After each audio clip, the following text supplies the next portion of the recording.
যেখানেই হোক আমি যাব। বলছে bravo bravo, very good very good.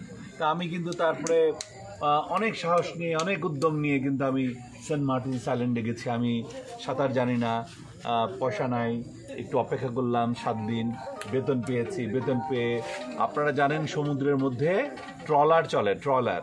সেই ট্রলারে আমি বিছানা, ম্যাট্রেস, বালিশ, লেপ, তোষক, কম্বল, ওষুধপত্র যা যা লাগে সমস্ত ট্রলার ভর্তি করে আমি টেকনাফ থেকে সেগুলো নিয়ে গেছি। নিয়ে সারা রাত আমি আমার মেডিসিন ক্যারিয়ার আর সেই ট্রলারের যে মাঝি, আমরা 3 জন কাঁধে মাথার উপরে নিয়ে আমরা তখন আমি শার্ট টার্ট খুলে ফেলেছিলাম। সেই সারা রাত ধরে ধরে সমুদ্রের পাড়ের থেকে ওই ভিতরে একটা আমাদের হেলথ সেন্টার ছিল, সেই হেলথ সেন্টারে আমরা নিয়ে গেছি। এইভাবেই আমার জীবনে, চাকরি জীবনের শুরু। অনেক চড়াই উতরাই পার হয়ে জীবনের এই সন্ধিক্ষণে আমি এসেছি।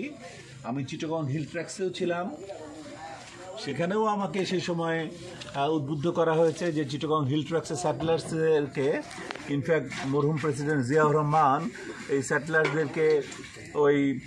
স্যাটেলাইটসদেরকে কী বলে সেখানে সেটেল করেছেন এবং তাদের ভালো ডাক্তার প্রয়োজন ছিল। সেই জন্য আমাদের অনেককেই সেখানে পোস্টিং দেওয়া হয়েছে। কিন্তু এত দুর্গম, এত কঠিন জায়গা, শান্তিবাহিনী এবং জীবন মরণের সন্ধিক্ষণে প্রত্যেককে থাকতে হয়। কিন্তু আমি জীবনের মায়া ত্যাগ করে আমি ঠিকই স্যাটেলাইটস ক্যাম্পে গেছি এবং সেই সমস্ত স্যাটেলাইটস ক্যাম্পে ছিলাম। আমার 3টা স্যাটেলাইটস ক্যাম্পে পোস্টিং হয়েছিল। একটা হচ্ছে বড় মেরুং, একটা ছোট মেরুং, আরেকটা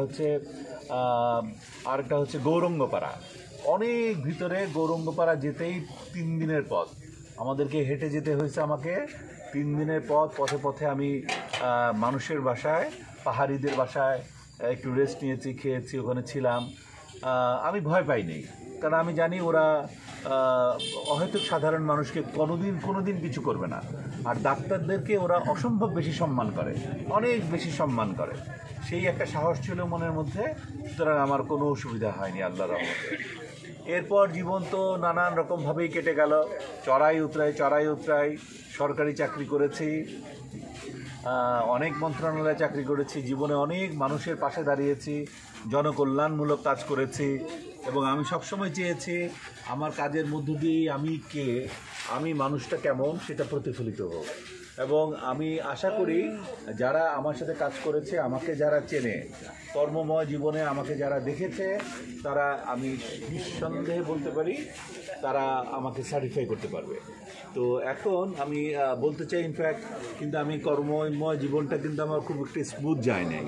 কারণ আপনারা জানেন যে দেশে রাজনৈতিক সংঘাত এত বেশি, বিশেষ করে আওয়ামী লীগ এবং বিএনপি। যখনই কোনো সরকার পরিবর্তন হয়েছে, বিশেষ করে আওয়ামী লীগ ক্ষমতায় এসছে, তখনই আমাকে ওএসডি করা হয়েছে এবং আমাকে 9 বছর পদোন্নতি বঞ্চিত করে রাখা হয়েছিল। সেই জন্য আমি অতিরিক্ত সচিব হিসেবে আমাকে রিটায়ারমেন্টে যেতে হয়েছে।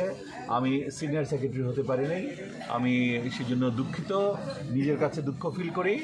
তো আমি এই বিষয়ে একটি কেস করেছি, কেসটা চলমান আছে। আশা করি আপনাদের সবার দোয়া আশীর্বাদে, আল্লাহর অশেষ কৃপায় আমি হয়তো কেসটাতে জয়লাভ করব। আপনারা আমার জন্য দোয়া করবেন, সবাই বলেন। আমি যদি এটা করতে পারি তাহলে এটা কিন্তু আমার জন্য রাজনৈতিকভাবে আমি এক ধাপ এগিয়ে যাব, অবশ্যই এগিয়ে যাব। এছাড়াও বাংলাদেশে বিএনপির যারা বড় বড় নেতা রয়েছেন, যারা স্ট্যান্ডিং কমিটিতে আছেন, এছাড়াও স্ট্যান্ডিং কমিটির বাইরে যারা এক্সিকিউটিভ কমিটিতেও আছেন, এছাড়াও তার বাইরেও যারা অনেকে জেলা পর্যায়ে অথবা জাতীয় পর্যায়ে বিভিন্ন মাধ্যমে বিএনপির সাথে জড়িত, আমি তাদের অনেকের সাথেই আমার ব্যক্তিগত পরিচয় রয়েছে এবং আমি এই ব্যক্তিগত পরিচয়কে কাজে লাগিয়ে আমি বেশ কিছু দূর ওনাদের স্নেহে, ওনাদের সম্মানে, ওনারা আমাকে সম্মান করেন। যারা বয়সে ছোট, যারা বয়সে বড়, ওনারা স্নেহ করেন, ওনারা আমাকে ভালোবাসেন। ওনাদের ভালোবাসা, সম্মান আর স্নেহ আমাকে অনেক দূর এগিয়ে নিয়ে গেছে, তবে আরও অনেক দূর এগোতে হবে। আমি বিশ্বাস করি যদি আল্লাহ পাক আমার ভাগ্যে নমিনেশন রাখেন এবং বিএনপির পক্ষ থেকে যদি আমাকে উপযুক্ত ক্যান্ডিডেট বলে মনে করা হয়, বিএনপি যদি মনে করে এবং আমাকে যদি নমিনেশন দেয়, তাহলে আমি